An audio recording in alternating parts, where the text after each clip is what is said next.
Central Set. And we're gonna give it 5. The last one. With the rapid growth of cross-border e-commerce, more foreign hosts are appearing on Chinese live stream platforms. And today, let's meet one of them. Hello everyone, today we're selling rugs. You see, they're very beautiful. You can choose different style of designs, and I think our rugs are very important. Yeah, I think I'm running out of things to say. Actually, you did pretty well for your first time. How could you be able to keep talking for hours in the live stream? So initially when I started, I also struggled, but I watched other live streamers and obviously I practiced. But my approach to live streaming is I do a research about a product and about the industry. During live stream, I like to share valuable information to the audiences, and obviously that gives me a lot to talk about.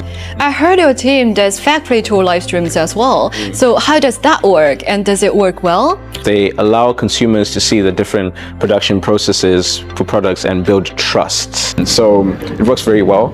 We actually recently did a live stream where we connected a domestic automotive manufacturer to a European auto show. Oh. It was really amazing. We literally showed how the car can go into water, can be driven in water, and we also did a fire test where the car drives over fire. So after people were seeing this, they got really curious about what kind of car is like this, is very durable. So it improved the inquiries and a lot more people got interested in that particular brand. And I also think, product analysis needs expertise.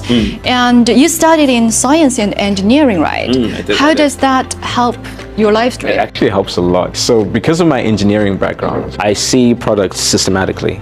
So I think why this material was selected and what real world problem does it solve.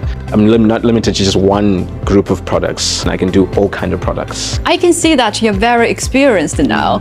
So how did you start in this business? I started in 2021. There was a live stream competition, and initially I joined just to improve my sales skills. Company saw some potential in me, and then they later invited me to actually try some real live streams. Bati then introduced me to his boss Jordan, who was the one organizing that life-changing contest for Bati. 所以您当时是为什么会创办这样一个大赛？中国的跨境电商发展这几年十分迅速，已经成为中国外贸增长的创新驱动力。我们基于之前的外国留学生社群，组织面向全球留学生的一个跨境电商创新创业大赛，通过筛选、孵化、培训呢，去找到一批内容创作者，为他们提供了一个在中国的职业发展很好的一个机会。他们表现出双重的语言文化优势，能够很好的助力我们中国品牌的出海。是我们看到哈，现在这样的一个国际贸易环境是存在不确定性的，这个是不是也会给你们带来一系列的困扰啊，或者说挑战呢？是挑战呢，也是一个机遇吧。首先是我们看到一些选品方向，我们过去的话，从一些以消费电子、美妆、家居为主的老三样，到当前我们更多的去关注以锂电池、光伏产品和新能源汽车为主的新三样，它代表的就是我们从低附加值到高附加值这样一个转变，也是我们中国的科技的一个创新体现啊。第二个的话，出海区域上来看，我们过去更多关注像东南亚、北美市场，今年的话，我们会把更多的重心或精力放在欧洲以及日韩、东亚这些市场。我们也很高兴能够挖掘到像 Bati 这样一批的内容创作者。So what is next for you? Are you going to stay in live streaming or go back to engineering? So I could say the best two decisions I've made was initially to come to Hangzhou to study, and the second was to start a live streaming career. Because of this live streaming career, I've been able to learn a lot about different industries. I've been able to gain a lot of resources and knowledge.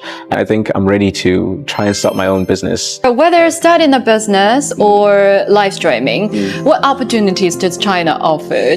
The Chinese live streaming industry is very advanced in terms of just platforms, technology, and just the live stream systems. So it's very advanced. And also, a lot of Chinese manufacturers are looking to go global, to take their products overseas. There's also a lot of policies and developments been done by China. We are in the global e-commerce service center right here in Hangzhou. They can help you do your visa and help you do startups and give you a lot of information about how you can get started into a business like this. So you've actually stayed in the business for a while now.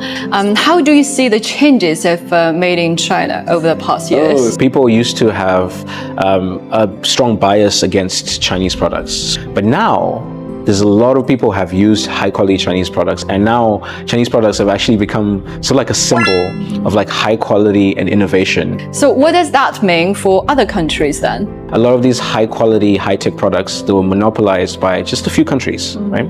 Then when manufacturing moved to China and they became made in China, it was like the great equalizer. Like it literally leveled the playing field. So all these countries that didn't have access to these technologies and high quality products before, now they have, and it's given them the opportunity to develop as well.